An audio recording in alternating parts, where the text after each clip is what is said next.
जब कभी भी देश में हिंसा का माहौल बन जाता है, उस समय हमारे देश के आंतरिक सुरक्षा बल और मीडिया की क्या अहम भूमिका रहती है। इसी बात को मद्देनजर रखते हुए उत्तर पूर्वी दिल्ली के वजीराबाद पुस्ता रोड पर स्थित आरएएफ 103 बटालियन में सीआरपीएफ और मीडिया संस्थानों की एक मीटिंग का आयोजन किया गया।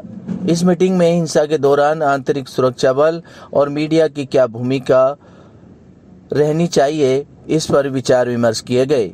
इस मीटिंग में आए चीफ गेस्ट एबीपी न्यूज के एडिटर नीरज गुप्ता ने सीआरपीएफ के अधिकारी गणों से अहम मुद्दों पर बात की और मीडिया की भूमिका और आंतरिक फोर्सों की भूमिका के बारे में विस्तार से समझाया गया।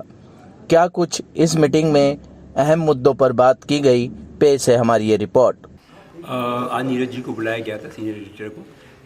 एक्चुअली ये जो कन्फ्यूजन रहता है कि हम मीडिया को कैसे हम अपना कार्रवाई जो कर रहे हैं, मीडिया हमको जवानों का या ऑफिसर्स का ये रहता है कि गलत तरीके से प्रोजेक्शन होता है। हम तो कार्य अच्छा करना चाहते हैं, लेकिन जो प्रोजेक्शन होता है वो थोड़ा गलत हो जाता है। तो इसके विषय में ही हमने नीरज जी से जानकारी लेना कि हम ऐसा क्या करें जिससे कि जो ये डाउट है, जो हमारे प्रोजेक्शन गलत हो जाता है, वो कैसे प्रोजेक्शन को सही प्रोजेक्शन किया है। तो नीरज जी ने बहुत अच्छे तरीके से समझाया है कि हम मीडिया को कैसे इंगेज करें, क्योंकि मीडिया तो अपना कार्य करेगी, और क्योंकि कहा जाता है कि bad news is always saleable, तो उसको नीरज जी ने बोला कि कैसे उसको कम किया जा सकता है, हम कैसे डैमेज को मिनिमम कर सकते हैं। और उसका तरीका वही है कि हम जो है आप मीडिया को अपने साथ इंगेज करें, मीडिया को सही चीज़ों को बताया जाए, और मीडिया को हम एक भाईचारा में अपने उनको कॉन्फ्रेंस में लेके हम कार्रवाई करें। देखिए, जैसे कि आप जानते हैं कि आरएएफ रैपिड एक्शन फोर्स हमारे देश की अग्रणी फोर्स है, एक स्पेशलाइज्ड फोर्स है जो कि सिर्फ और सिर्फ जो दंगों को कंट्रोल करने के लिए, प्रोटेस्ट को, उग्र प्रदर्शन को कंट्रोल करने के लिए लगाई जाती है। और जैसे कि हम लोग जानते हैं कि जब दिल्ली दंगे हुए थे, उस वक्त जब स्थिति बहुत नाजुक बन गई थी, तब रैपिड एक्शन फोर्स के ही जवानों ने आके, जैसे ब्लू फोर्स के नाम से भी जानते हैं, उसी ने आके सबसे कंट्रोल किया था।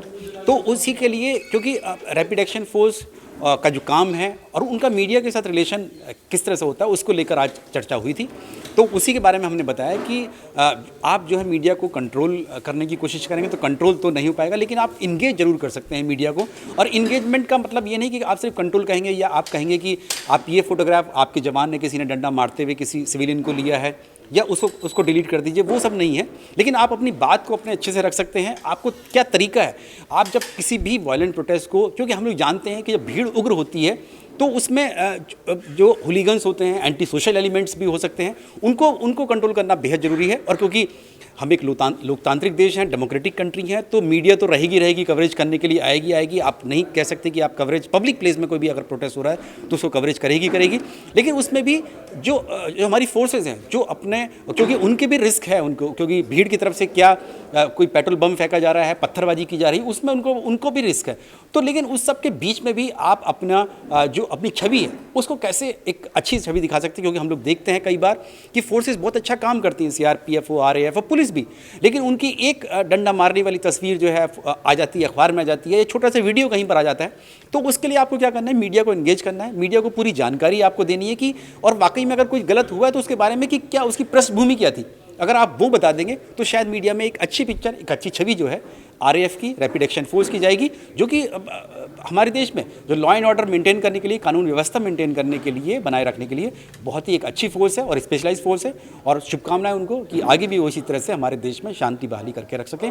ऐसे समय में जब हमारे देश में कितने प्रोटेस्ट हो रहे हैं, चाहे वो फार्मर्स के प्रोटेस्ट हों, किसानों के प्रोटेस्ट हों, उन सबको कैसे टैकल करना। और जैसे कि खुद सीआरपीएफ के ऑफिसर्स ने कहा कि वो भी हमारे ही लोग हैं, हमारे ही देश के लोग हैं, उनके ऊपर अगर फोर्स का इस्तेमाल हम लोग करते हैं तो बहुत ही एक जुडिशियस डिसीजन के साथ जो है वो आपको सोच समझ के लेना है कि किस तरह से आप अपना जो है बल का प्रयोग कर सकते हैं। क्योंकि ये सीआरपीएफ, आरएएफ, ये बल हैं, केंद्रीय रिजर्व पुलिस बल हैं, रैपिड एक्शन फोर्स, तो ये फोर्स का इस्तेमाल करते हैं। लेकिन उसमें भी आपको अपने देशवासियों के ऊपर किस तरह से फोर्स का इस्तेमाल करते हैं वो आप देखना होगा। उसी के लिए ये आज एक चर्चा की गई थी, उसी के लिए मैं यहाँ पर आया था, जिसमें हमने बताया कि मीडिया में आप अपनी छवि को किस तरह से सुधार सकते हैं।